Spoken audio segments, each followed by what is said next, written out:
Good afternoon. This is Kathy Neifeld, one of the four partners at Agency One. Together with Ed Lesher, Dennis Bartos, and Gonzalo Garcia, I am honored to welcome you to the final day of week 3 of the 2020 Agency One annual, and we hope for this year only, virtual advisor conference. We have one more week left. Thank you for joining us today. For those of you who have joined us over the past 3 weeks, we hope you found value from the speakers and content that was shared. Throughout the month of October, Agency One has hosted and is continuing to host over 20 one-hour sessions on a variety of topics, including practice management, tax policy, the economy, estate planning with high net worth clients, sales opportunities, some that are general and others that highlight a specific product, charitable planning opportunities, how you can become a shareholder in an agent-owned reinsurance company, opportunities for wealth managers that are looking for a fee-based alternative to the more traditional life insurance sales process, an underwriting update, and much, much more. We have featured nationally recognized speakers, including estate planning attorneys Ed Wren from Withers Bergman and David York from York, Howell & Guyman, New York Times best-selling authors and inspirational speakers Ben Nemtin, Tim Arnold from StoryBrand, and Kim Lear from Inlay Insights, economists Bob Bauer, chief global economist from Principal, and our very own Gonzalo Garcia, Dennis Bartos, and Jessica Karakoff, just to name a few. All of the sessions that have taken place so far have been recorded and can be accessed by you through the attendee hub. Hopefully, many of you that are joining us today have participated in the conference over the last 3 weeks. So I am going to abbreviate the history of Agency One and how we got to where we are today. For those of you who have heard this before, please indulge me. We have a lot of new advisors joining us as this upcoming session has generated a significant amount of interest. The principals of Agency One have been working together for more than 30 years, always in the life insurance brokerage space. We love what we do, and we love working with the advisors that are part of our Agency One 100 group. One of the tenets or basic value propositions that is central to our Agency One offering is providing educational content, networking opportunities, and idea sharing with our advisors.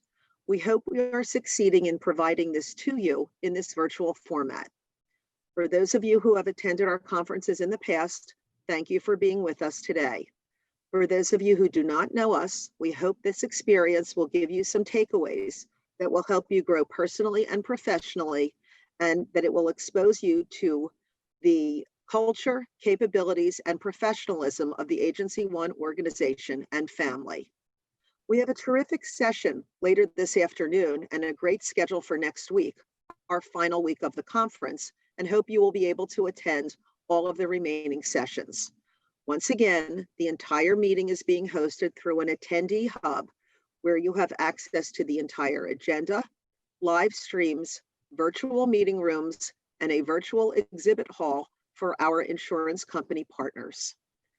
Our next session is a legislative update as it relates to the financial services industry from Marc Cadin. Marc is the CEO and chairman of Finseca, which is the newly formed organization as a result of a merger between AALU and Gamma. Finseca was inspired by financial security for all. It brings together consumers, policymakers, financial security professionals, and carriers so that together they can build a secure financial future for the individuals, families, and business owners they serve. As the CEO of Finseca, Marc is the chief visionary and spokesman for professionals who provide financial security to 75 million American families. Now, just a couple housekeeping items before I turn this over to Marc. All attendees will be on mute.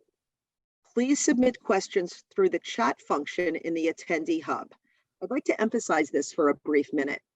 Very rarely do we get the opportunity to directly interact with Marc Cadin. This is a phenomenal chance for you to ask questions that are on your mind regarding what is happening in Washington, and Mark is here to address all of your issues and concerns. So please ask questions. This session is being recorded, and a link to the recording will be made available after the session. And also, please do not forget to complete the session survey after the session. Again, I would like to thank you all for being here today. And now I would like to turn this over to a good friend of Agency One, Marc Cadin. Mark, thank you for being here today and welcome. Well, Kathy, thanks so much. I may have to take you on the road with me. That was one of the best introductions I think I've ever had. I couldn't have written it better myself, but it truly is an honor to be here.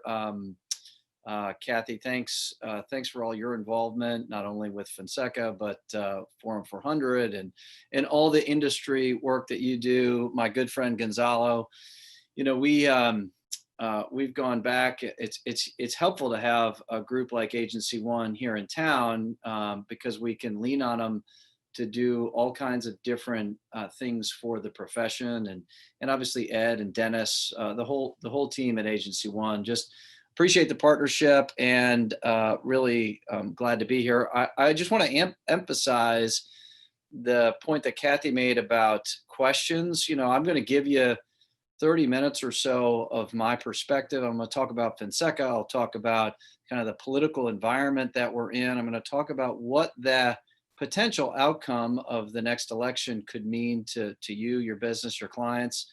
But what I really love to do is have a dialogue about financial security, about the profession, about anything on your mind, politics, where the elections are going. Happy to share my perspective. I know we have some folks outside the Washington area, but I'm certain there are folks around the country. So you want to talk about your Senate races or things that you're seeing and hearing, or just provide an observation.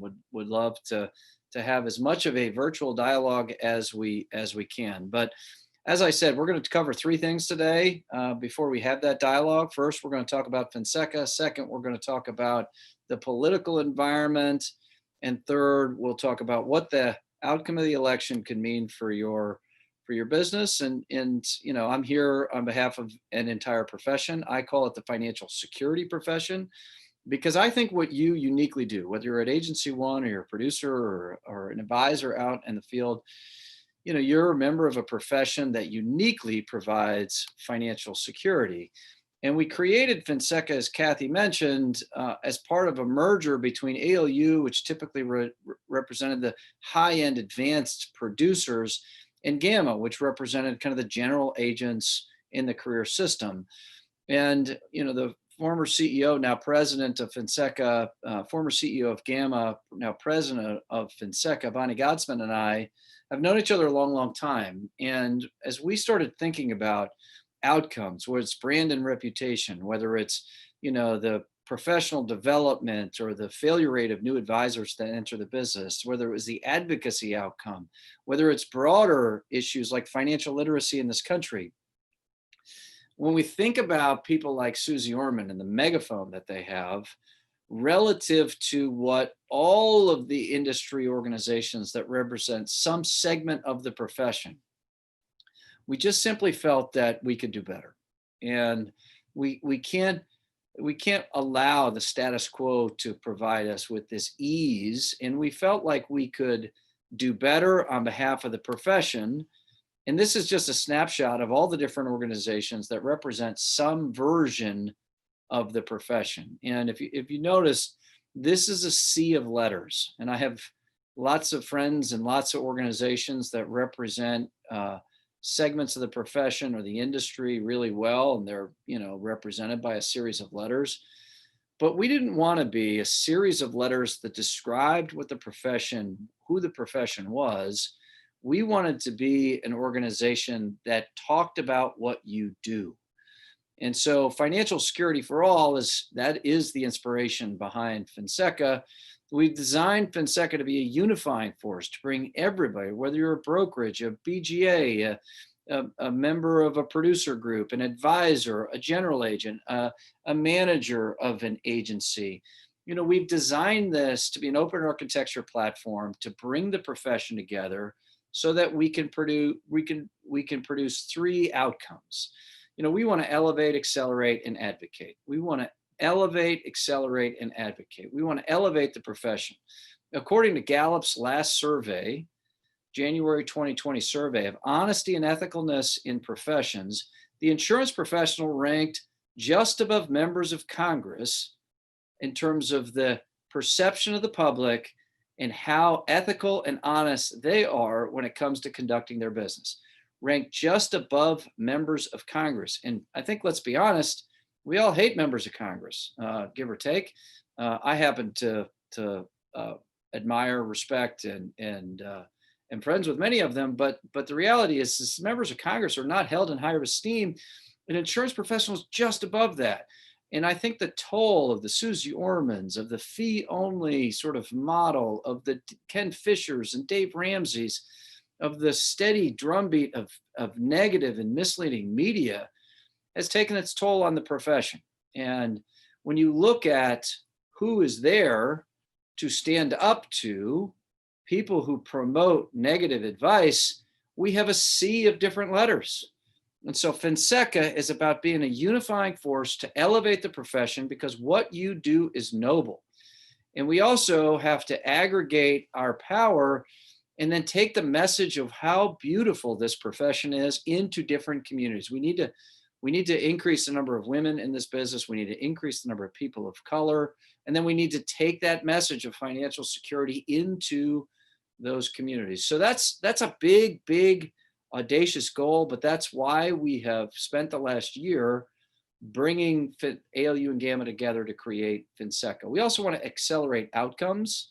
We want to be a preferred partner to help produce more insights. We just finished a board meeting just recently, and the chair of our Accelerate board committee, Michelle Hubert, said, my goal is to create a platform that is so strong for so many new advisors that we can say that you're 50% more likely to succeed in this business if you're a member of Finseca. 80% failure rate of new advisors in the business doesn't help anybody. I don't care if you're in the high, ultra high net worth estate planning business. It does have an impact on how the profession is perceived when it's a turnstile that people are just coming in and going out. So we want to make an impact on that. And then last, but certainly not least, is advocacy. That's where I'll spend the bulk of my time here. But I talk about elevate and accelerate because these things are all related. We have standard of care issues that are based on a premise that you cannot serve the best interest of consumers unless you receive a fee instead of a commission. And we simply think that's flat wrong, but we've got to elevate the profession. We've got to accelerate the opportunity for people to be more successful if we're going to be effective in the advocacy agenda, which literally it will determine whether or not people are or are not in business in many instances. So I'm going to talk about advocacy, but I do think all three of these pillars are absolutely critical. So the last comment I'll make about Finseca is that our goal is yours. We want to bring this profession together to deliver financial security for all. We've got to unify the profession so that we can deliver financial security for all. So that's Finseca. What we want to talk about is the political environment that we're operating in, which is highly complex. But let's just do a quick recap. 2016. The 2016 election was decided in the last week, where the people who decided, there was about 15% undecided voters that broke by 20 points for the president in the last week. And they broke in states that matter: Pennsylvania, Michigan, Wisconsin, but it was only 100,000 votes. The president obviously lost the popular vote, but I will mention that there is definitely a little bit of a shift over the course of the last week. I don't know that it's as pronounced as a 20-point swing as what happened in 2016, but there definitely has been a little bit of a tightening, particularly as we've gotten further and further away from the last debate. Tonight's debate will be very, very interesting, very, very interesting, because the president did not help himself in the last debate. I think we all recognize that. But in terms of why, the president really, really struggles with one of the most important segments of this electorate, particularly in these key states, and that's suburban women. And, I knew the president was going to have a hard time when I turned to my wife and she said, he just keeps talking over him. And there was a dynamic there that the president's performance, I think it turned us all off in many respects, but it certainly turned off a number of key constituencies that the president needs in those three states. So tonight's debate will be interesting. He's going to have to continue to press, but do it in a way that doesn't turn people off, which is no small task. So as we think about what is the issue that most people are worried about, the economy clearly is number one. National security, interesting, according to Gallup, is right there. Healthcare, coronavirus, education, and you can see the list. What's interesting here is, today is the day that the Supreme Court nominee advanced out of the Judiciary Committee. And if you've noticed, Democrats, as they've attacked the Supreme Court nominee, Amy Coney Barrett, they haven't attacked as much around the court. They've really been, it's much more about what issues the court impacts, most notably healthcare. So in terms of how you get to be president, this is a current state of affairs. As you can see, that line right there in the middle is 270. And if you're Biden, you certainly like your position, as the gray states are toss-ups and the blue states are favored Biden states. And as you can see, Biden's campaigning and running ads in Georgia, North Carolina, Florida, which are must-have, can't lose states for the president. But then he's got to go and pick up a traditionally blue state. He's got to pick up Wisconsin or Pennsylvania, or maybe Michigan. He's got to go into those states that he won last time, but are classic blue states.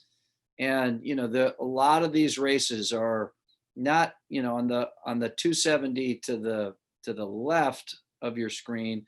Those are outside of the margin of error, but on the right, Florida is super close. North Carolina is super close. So I do believe, just my own personal opinion, that I don't think this is going to be a long, protracted night. I think it'll be a long night, just given the nature of ballot counting and those kinds of things. But I think we're going to have a new president in a couple of weeks. That's my own personal opinion. And when you think about that, and I think, a lot of people have asked me, what's the difference between 2016 and 2020? Like, the polls were wrong in 2016. And I think that's right. But I also think that movement of undecided voters on the back end the last week was significant. And again, there's enough voters, if they all sort of move to Trump the way they moved to Trump the last time, then I think there is obviously there's a possibility that these states can shift and the president could get reelected. I think it's much harder this time, simply because, the president has had 4 years in the public eye, and there's, he's obviously been a pretty polarizing figure. But I also look at this number 4, the coronavirus. I just simply don't think that most people feel like we've done our absolute best work in managing this crisis, notwithstanding with the messages from the White House and the president himself. So that's kind of the way I see the presidential. The other thing that's super, super important, particularly for our work as an advocacy organization, and our work and your work as a professional that are providing advice, is really, where does the Senate go? The Senate, they've got to pick up, Democrats have to pick up 3 seats. 3 seats net if they win the presidency, and they've got to pick up 4 if they don't. And as we think about this, the stat that I've been struck with through looking at a lot of these things is since 1992, 70% of incumbent senators lose re-election if the president of their own party loses their state. 70% of incumbent senators lose re-election if the president of their own party loses their state. So let's just go back to this one and take a look. So over here, you can see my cursor, there's Maine. The president's going to lose Maine.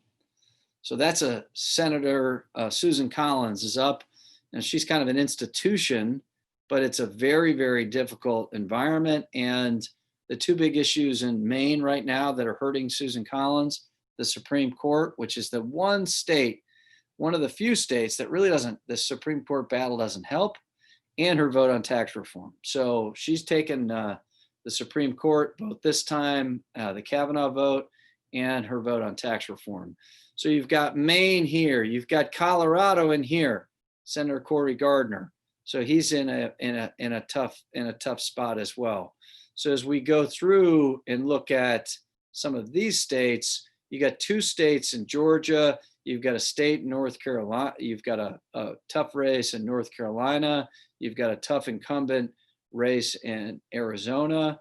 And so you've got just a bunch of these states where the president is either tied or losing, and you've got a very difficult environment in which these incumbent senators are going to run. I happen to think it's going to be 50-50 or 51-49 because I think the Democrats are. I think Vice President Biden will become President Biden. So I think it's very hard to see how Republicans can maintain their majority. And the one race that they're feeling very, very good about is in Alabama. Republicans will pick up Alabama for certain. So that's the Senate. I'm not going to spend a lot of time on the House because the issue that the president has with suburban women in the House, the issue that the president has with suburban women almost makes it impossible for Republicans to pick back up the House. I mean, it would have to be polling errors of enormous magnitude for the Republicans to pick up the House. They may pick up a seat or two if the president wins. They may lose a seat or two if he loses. But structurally, it's very difficult to see how Republicans can pick up the House. So just a quick note on governors, because I'm going to come back and talk about state issues here at the end. But as we think about governors, enormously important. And, right now we've got a majority of governors are Republican, and you've got a number of governors who have the benefit of kind of running as the head of a state without having to necessarily run connected with the president, but it's also pretty good ground. These states like North Dakota, Utah, West Virginia, Missouri, Indiana, Montana, those are all states the president is going to win. North Carolina, New Hampshire is a little trickier, but by and large, I don't see this huge swing in terms of governorships after this upcoming election. So what does this all mean? So here are the four scenarios. Status quo, Trump's reelected, Democrats keep the House, Republicans keep the Senate. There's a clean sweep from Democrats. Biden wins the White House, but not the Senate. And then Republicans have a red wave where they're take over everything.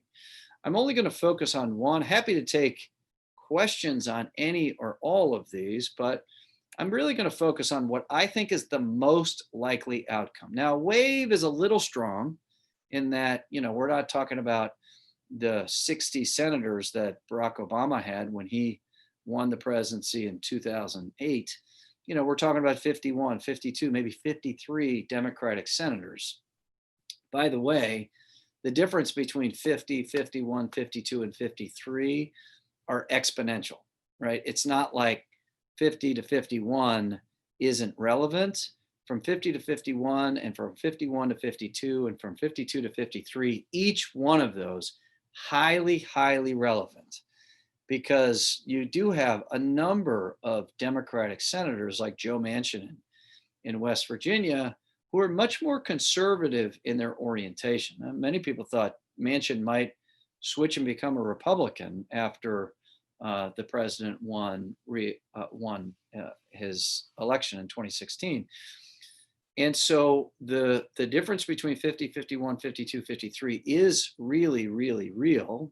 And the other piece about it is there are two issues that don't directly impact our profession and our ability to serve our clients, but do impact what happens in this country. And that's what happens with the legislative filibuster and what happens with additional states. And if you're at 50 votes, it's very hard for me to see how the legislative filibuster gets eliminated. Every vote beyond 50 that Democrats have, and if it's truly a blue wave and they pick up 5, 6 seats and now they're at 53, 54, then I can very easily see a scenario in which the legislative filibuster is eliminated, which could bring into play legislative solutions around some of these big issues of our day that don't have to go through the regulatory process and that can't be changed on a whim unless somebody has all three branches. So that's a big issue. What happens with the legislative filibuster? Related to that, another big issue is what's going to happen with adding states to the union. So there's a prominent theory going around about if Democrats take the Senate and have the votes to eliminate the legislative filibuster, then the next thing that they'll do is add 2 states to the union, the District of Columbia and Puerto Rico, which at least in theory could add up to 4 new Democratic senators. So this isn't all guaranteed. There's a debate, this is being played out in the campaigns, but it's one of these things that we have to prepare for, being an advocacy organization for the profession. And so that's what we're anticipating. We know what happens in those other 3 scenarios, and we're anticipating that too. But since this is the most likely, that is how we're preparing. We've gone through a lot of legislative activity in the ALU prior to Finseca. I mean, we were an advocacy organization forever, and we were very, very active as part of the 2017 tax reform debate.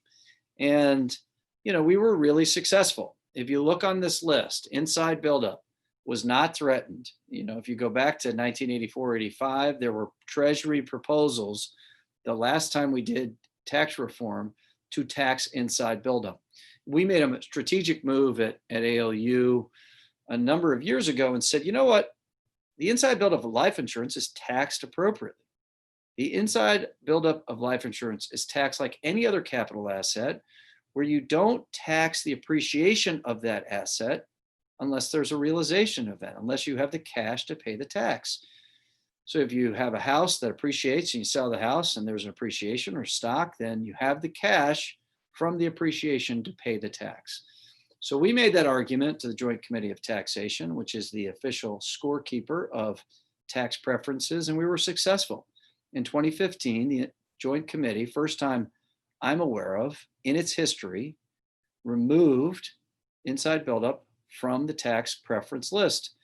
And because of that, it was never under threat during the 2017 Tax Reform Act, despite the president's campaigning on taxing inside buildup. Now, he didn't campaign heavily, but he certainly had it in his proposals. So we faced a number of other threats. I'm going to focus on the estate tax one in particular, which was a personal issue for the president to have the estate tax repealed.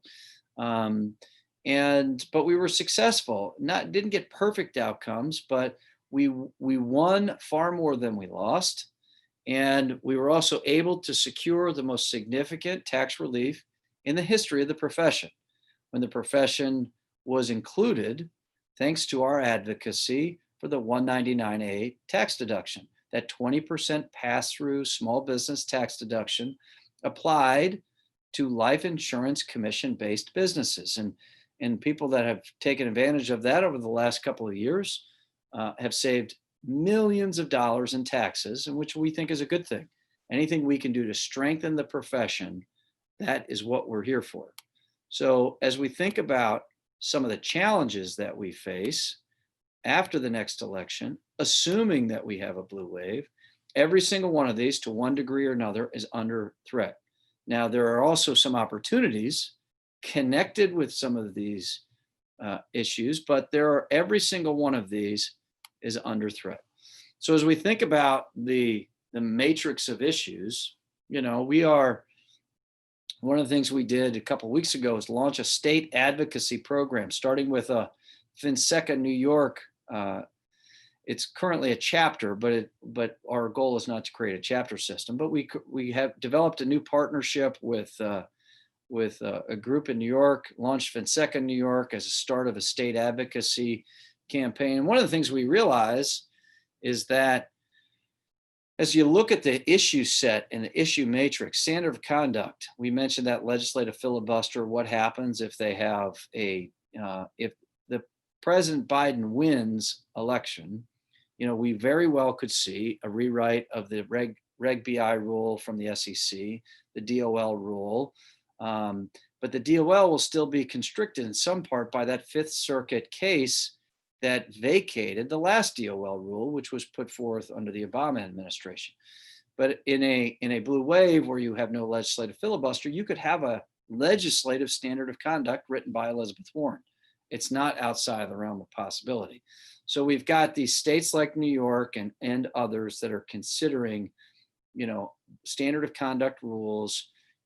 That's where that fee is good, commission bad message has really hurt us as a profession. That's where that elevate pillar has to rise to the occasion. But this is an issue both at the federal level, both through the regulatory bodies, potentially through the legislative one, as we saw with Dodd-Frank, or we could see potentially after a legislative filibuster was eliminated.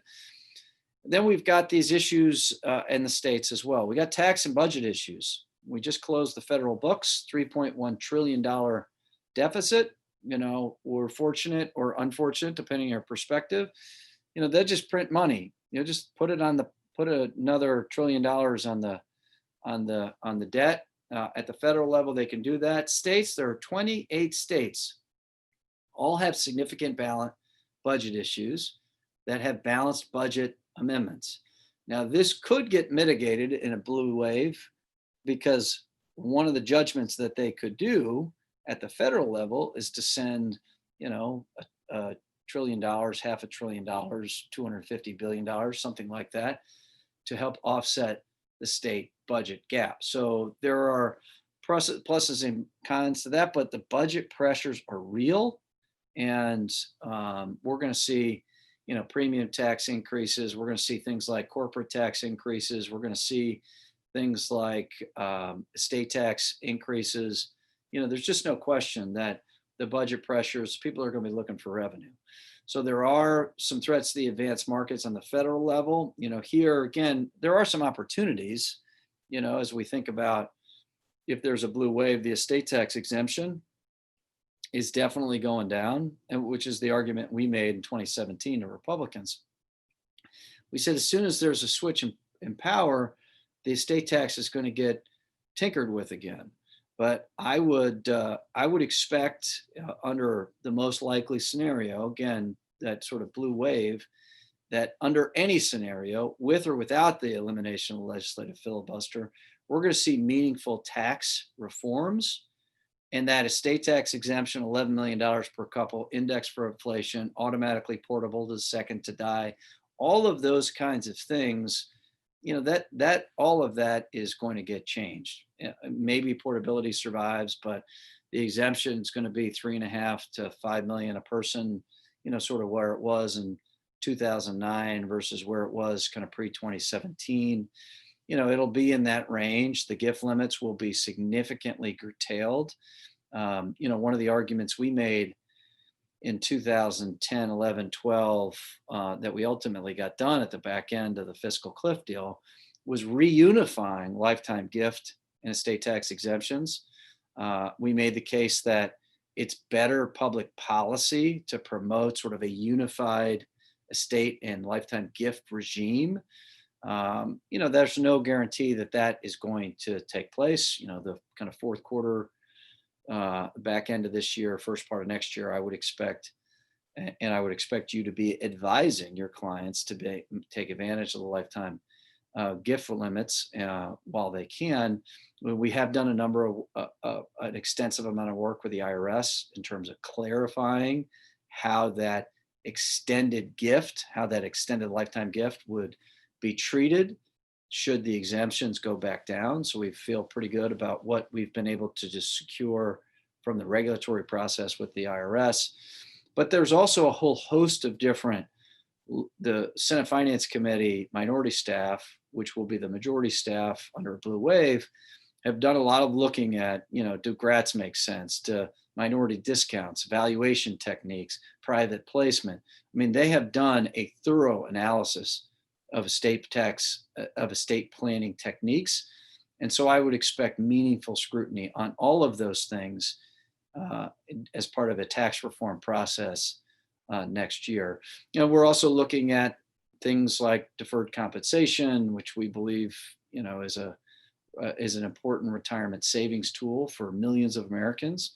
That we had to fight that in 2017, as well as business uses of life insurance. That increased corporate tax rate will certainly be used. That it will bring a greater spotlight in the importance of business uses of life insurance. With that, corporate rate goes from 20 to 28, but there will be scrutiny in terms of how businesses use life insurance. I mentioned just a couple of others on the retirement. I do think that's an opportunity at the federal level. And labor, there's something called the PRO Act, which really looks at how advisors and agents are treated. Are they treated as independent contractors, or are they statutory employees? And we've seen that issue in a number of states as well. And, depending on how the advisor is treated, that'll make an impact in terms of how they receive benefits and compensation. So there's going to be plenty for us to work on. And at the state level, there are these issues I think are really, really, really important. Licensing, there's how people get licensed, what the license requirements are. It's certainly something at Finseca. We are going to be active in those discussions. Things like illustrations. We've seen AG 49, now AG 49A. I don't think anyone believes that AG 49A is the end of the debate around illustrations. And given the importance of that marketplace and the importance of the profession having a voice in those markets, we certainly believe that that's a big part of why we launched our state advocacy program, because we think that the NAIC is going to continue to look at things like illustrations and what's the right illustration model, and then underwriting. We've been heartened, and Gonzalo and Dennis and some of the folks that we partner with did a wonderful job for us on this underwriting series and how do you underwrite given this environment that we're in. And we certainly appreciate the expertise that Agency One and others have, but you've got this on the one hand, we've had real gains in terms of the use of accelerating underwriting and the modeling and everything else. On the other hand, there is a cross tension about when you connect the NAIC commitment to address kind of the social and racial injustice with the accelerated underwriting platform that doesn't always produce equal results across gender, location, race, etc. So there are going to be some cross tensions. We've seen real battles with underwriting in the healthcare space, and again, I think that these are really important issues that the profession needs a voice in, that we're going to be engaged in. So I want to finish sort of with a couple of high-level thoughts around tax, because I've sort of talked about it in a couple of different ways. But tax, there's 6 different ways that we could see tax increases at the state or federal level, simply to raise revenue because you got a budget short gap. Second one, treating wealth like wages. There's a prevailing view among many in the Democratic Party that, we got to start treating investment gains in any form, whether it's in life insurance or in mutual funds or private placement or any form, like W-2 labor income. The tax code is not fair. It prefers the investment over the poor working guy that's out there, going to work every day. They want to tax increases could come to drive behavior, like climate change. It could come through a kind of comprehensive tax reform. They may just focus on correcting the TCJA from the 2017, or they could use it to offset the cost in stimulus. So those are some of the things that where you start to hear these things, then that's sort of what we listen for in terms of potential threats. I mentioned this before, state advocacy. We launched a Finseca New York in partnership with an organization used to be affiliated with somebody else. So we launched that a couple of weeks ago, and we plan to be active in the NAIC, NCOIL, and perhaps about 5 additional states in 2021. So my closing comment before we bring Kathy back here and we take some questions is really about this profession. I've spent the better part of my adult life serving and representing this profession. We've gone through an extraordinary journey over the last year to bring 2 institutions together to create Finseca so that we can unify the profession. And the thing that I have learned about all of you, whether you're a principal at Agency One, a partner, you're an employee, you're an advisor, an agent that works with them, what you are all in the business of, it underpinning all of what you do is this notion of responsibility, this notion of doing today so that tomorrow, no matter what happens, that the people who you love and care about will be better off, right? Do today, make choices today, the responsible choice to plan for the future that, you never know what is going to happen. And I think that as we think about, we've got a big, bold mission of financial security for all. I don't know that there's a bigger, bolder mission in the country in terms of what our organization is designed to do, to elevate, accelerate, advocate. But we can't do it without you. We can't do it without you. We need everyone. We got to bring everybody together. We got to have the size and scale to accomplish that, big, bold mission. And so I would just really encourage all of you to do what you tell your clients to do the responsible thing. And we can't have any free riders. Nobody that's going to say, you know what, so-and-so is going to do it for me. We've got to have everybody in the game if we're going to produce better outcomes for this profession across all 3 of our pillars. So with that, it's been enjoyable, but what will be even more enjoyable, Kathy, if you come on back, or Gonzalo, or both, and we take some questions. Hopefully we got a few, and have a little dialogue. Mark, thank you so much. You invited Gonzalo and me back, so I just popped in. Gonzalo's going to handle the questions, and then I am going to wrap this up. I can only say that, your presentation was fabulous. I can't wait until this election is over, because turning on the television has just become unpleasant in terms of all of the campaign ads. But the more I listen and the more I hear and the more I see, the more confused I get regarding the message that is coming from both sides of the fence. And I know I'm not the only one out there that feels like that. I know, Gonzalo, there were a couple questions that did come in, so maybe you want to start to address them. Yes. Thank you, Mark. Thanks for that update, and we're very grateful. I'm fielding some questions here on my app. The first one, and I'm gonna post it up on the screen for everybody to see, is not as much a question but an observation, and I think this is definitely worth talking about because, we're in DC, you're in DC, there's a lot of East Coast people here. And it reads like this: I am here as a quote unquote suburban woman, but not as a quote unquote beltway woman. I would submit that once again, generalizations are being made from the East Coast perspective that absolutely do not pertain to the rest of the country. You care to comment on that? Yeah, no, Not to put you on the spot. I think it's important to address, though. I think it's a wonderful, wonderful point. I don't have my own sort of biases around these. I mean, we all have some degree of bias, but it's really more data based for me. And so as you think about, Michigan, North Carolina, Wisconsin, Pennsylvania, Florida, where this race, Ohio, even to a certain extent, Arizona, where this race was won on the president,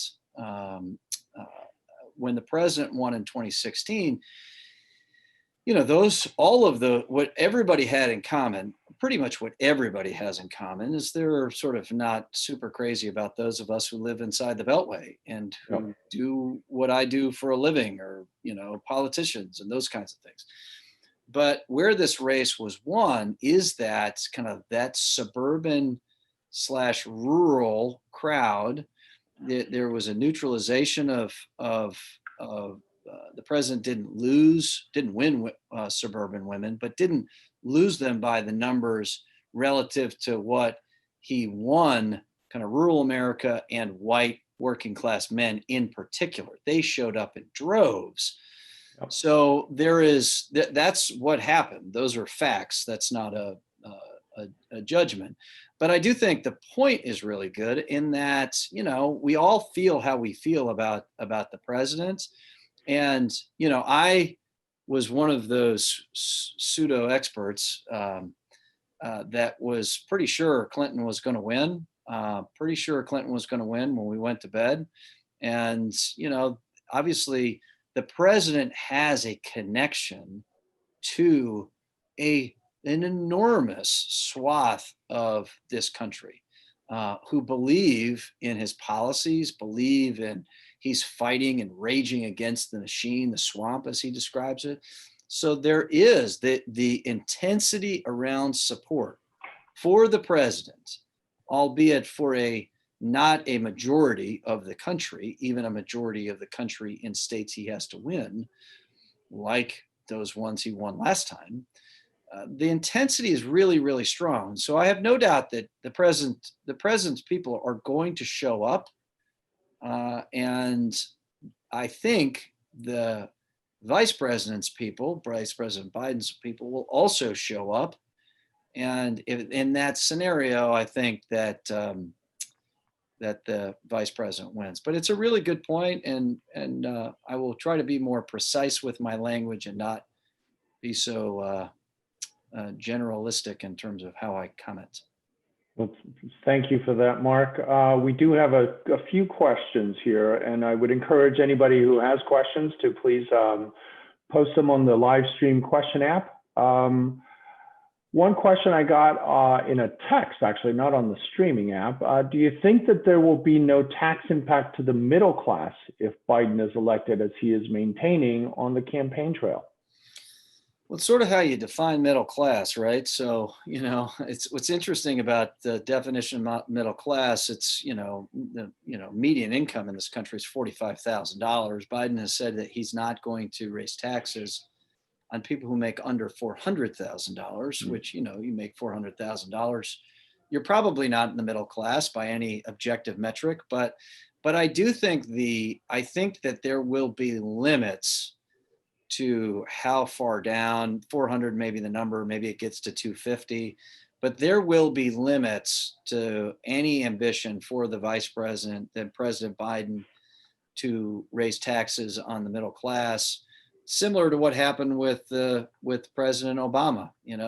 They extended basically all of the Bush tax cuts in 2009, except for a couple that dealt at the end of 2010, I should say, except for a couple that impacted people at the upper end of the income spectrum. And I think the other thing that will mitigate tax increases as a general matter will be what's happening with the economy. So if we're kind of still bumping along, that will definitely mitigate a Biden administration and a Democratic Congress's ability to increase taxes on anyone. So I expect taxes to go up. What the threshold is and what the exact timing is to be determined. Yeah, yeah. I just posted up a question that came in. You talked about underwriting just a minute ago and some of the angst that some of the states, I believe you mentioned, had relative to these accelerated or algorithms relative to underwriting. And you discussed race. So the question is, are you suggesting that underwriting standards might be different for different races? No, in fact, that's illegal, right? So yeah, but what I am saying is, so there's an issue called proxy discrimination. And so the idea, as you know, Gonzalo, you know more about it. You've forgotten more about underwriting than I'll ever know. But, the states did a good job of not allowing race to be a relevant factor in the underwriting process. But then if you take this accelerated underwriting chassis and say, you know what, we're going to allow if you meet these criteria.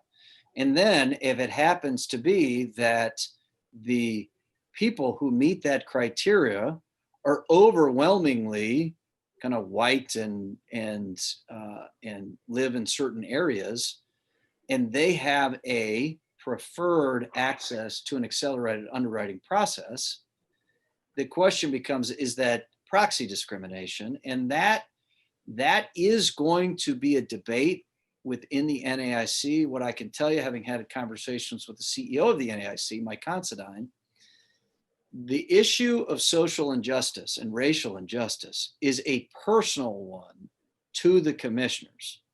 They are very active on this issue, and they're looking at it from a licensing perspective, and they're looking at it from an underwriting perspective. So it's going to be a real issue over the course of the next year to 3 years. Right.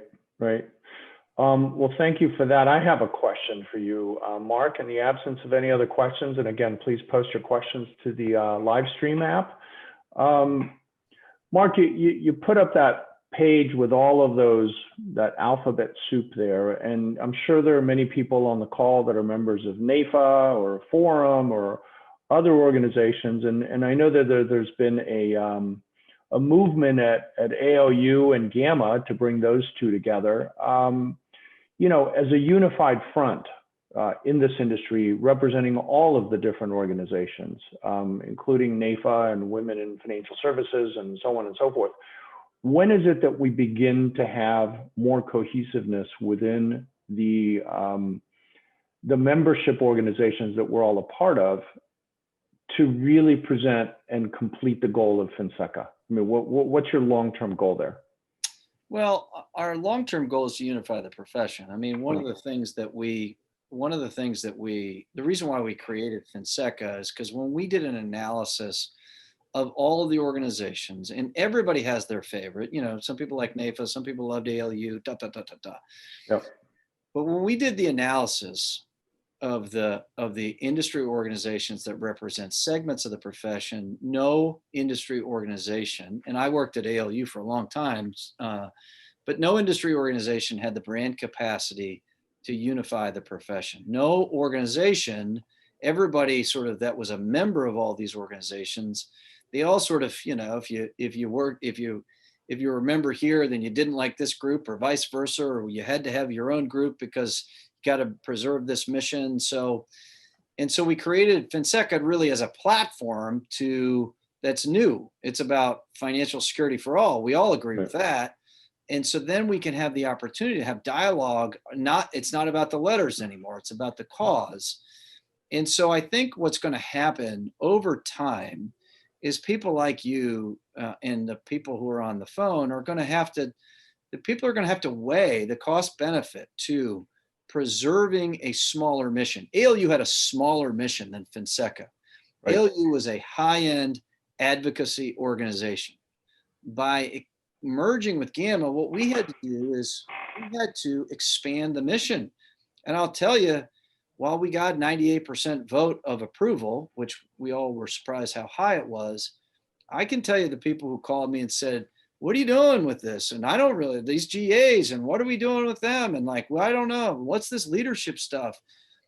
So people are a member for a reason, and you, in the marketplace, the clients have to trust that their issue, whether it's promoting women in the business or the high-end planning at the forum or advanced advocacy or leadership development in an agency system, people who are members of those communities have to trust and believe that if they join Finseca, they will not be lost. Yep. Until that happens, until the members believe that, then none of this will happen. We won't truly be able to get the unification. But what I will tell you, Gonzalo, is that there is no organization today beyond the brand that represents the profession in its entirety. When NALU was at its zenith, there was 155,000 members. And so when the inside buildup of life insurance was threatened to be taxed in 84 and 85, the letters and the postcards and the grassroots response was so significant that when I started lobbying for the profession in 2000, I still heard stories about it. And nobody is a shadow of that today. You know, our New York partners, one of the reasons why we joined up with the group in New York is they had about in partnership with their previous affiliation, they had 1,000 members. There's over 100,000 professionals in New York. Yeah. But we're not scratching the surface of our capabilities. And this profession needs an organization to represent it, to produce better outcomes. Well, Marc, I admire your passion. I've been around you and AOU for many, many years. So congratulations. It's been a great opportunity to bring Gamma and Finseca together. So thank you for that. And thank you for that vision. One question, where is membership information available? I think you just sold somebody. I just Googled Finseca and all I found was Finseca. So you want to tell us where people can find information? I believe it's up on the screen. Finseca.org. Go to finseca.org, or you can email me. I'll give everybody, because Agency One's such a good friend, please email me and put Gonzalo's name in the subject line. So you or Kathy, either one, will give both of them credit as your referral sources. But if you want to email me, it's M as in Marc Cadin, CADIN @finseca.org, and put either Gonzalo or Kathy's name in the subject line. And I'll make sure we get somebody to connect to you. Great, thank you, Marc. I have one more question I was told to ignore, but I'm going to ask it as if it was from myself.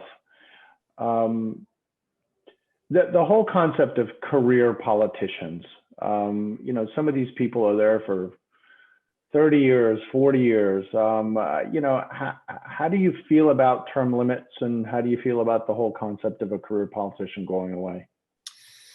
So it's interesting. Here's my feeling, and just for full disclosure, in my day job, I represent the profession without pride nor party. In my personal life, I am a conservative Republican. Okay, so just so people know who I am. But I believe that members of Congress are just like any other job. And typically speaking, the longer that you're in a job, actually the better you get at it. Not everybody, but certainly there is a learning curve with all jobs. And members of Congress are no different.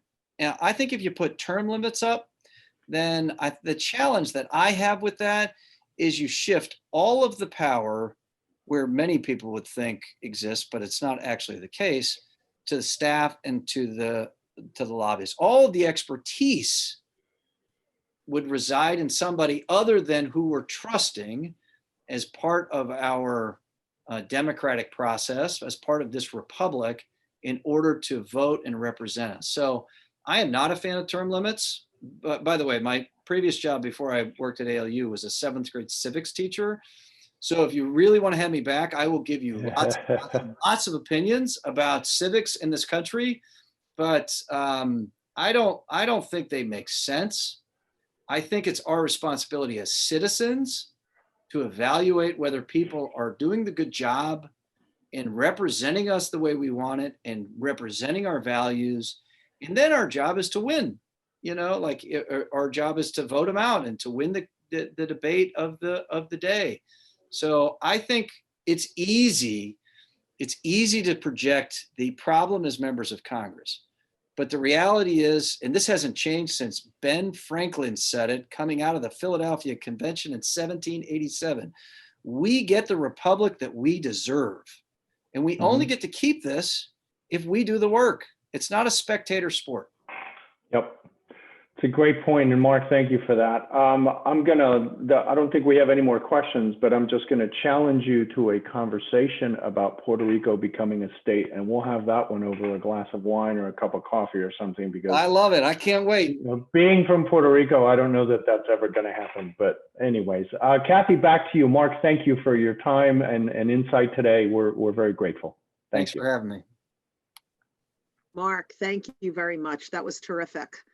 A couple housekeeping items. Please remember to fill out your surveys. They will be emailed to you later this afternoon. Also, we encourage you to join us later today at 3 o'clock Eastern Time for a workshop on Land as Your Legacy, how farmers and landowners can protect their businesses.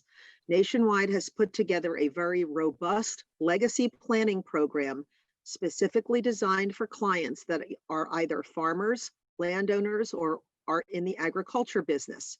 If you have clients in this space or want to work with these sorts of clients, you will find this session extremely valuable. Again, thank you for your participation. We hope you will join us at 3 o'clock this afternoon, and please reach out to Agency One if we can be of any assistance. Thank you again for your time. And again, thank you, Marc Cadin and everyone at Finseca. This concludes the session.